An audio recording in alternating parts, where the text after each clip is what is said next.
Selanjutnya, sekolah tidak layak masih mewarnai dunia pendidikan di tanah air. Ya, di Bekasi misalnya, kondisi bangunan sekolah rusak memaksa guru SDN Kramat membagi waktu belajar menjadi 4 giliran sehari. Ya, dan di Serang, Banten, puluhan murid SD Negeri Sadah belajar di dekat kandang ternak karena sekolah mereka digusur oleh pemerintah. 1 minggu berlalu sejak pemerintah Kabupaten Serang membongkar bangunan sekolah dasar Negeri Sadah yang berada di Desa Kaserangan. Pembongkaran dilakukan karena lokasi tersebut masuk dalam area pembangunan pusat pemerintahan Kabupaten Serang. Sekolah kepalang dibongkar, pemerintah belum sediakan lahan dan bangunan pengganti. Padahal 90 murid tercatat bersekolah di sana.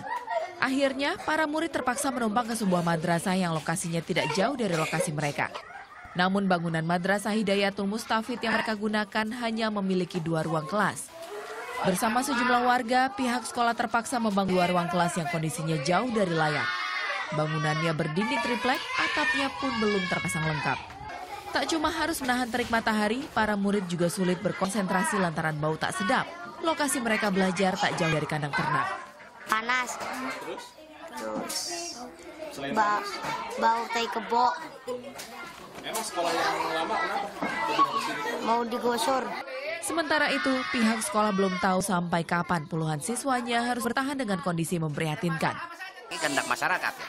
Kehendak masyarakat meminta untuk menampilkan madrasah 2 lokal dan juga masyarakat mengikuti ini buat 2 lokal swadaya masyarakat.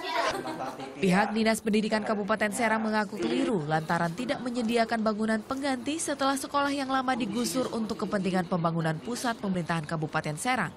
Mudah-mudahan di 2016 itu pembebasan lahan sudah bisa, kemudian bantuan gedung baik itu dari APBD ataupun dari dana alokasi khusus pusat pun juga sudah berjalan. Mudah-mudahan di 2016 itu sudah bisa terwujud. Kondisi sekolah memprihatinkan juga ada di Jati Asih, Bekasi, Jawa Barat. Sudah hampir 1 tahun bangunan SDN Kramat dibiarkan rusak. Agar para murid mendapat jam belajar yang cukup, dalam sehari waktu kegiatan belajar mengajar harus dibagi hingga 4 giliran.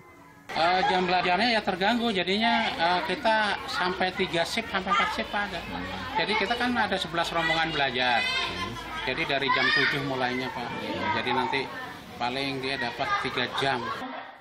Membagi hari jadi 4 waktu belajar jelas membuat proses belajar mengajar jadi tak optimal. Para guru dan murid masih menunggu bukti komitmen pemerintah. Mereka tak menagih bangunan dan fasilitas mewah, hanya sekolah layak yang memang sudah jadi hak. Iman Santosa, Ridwan melaporkan untuk NET.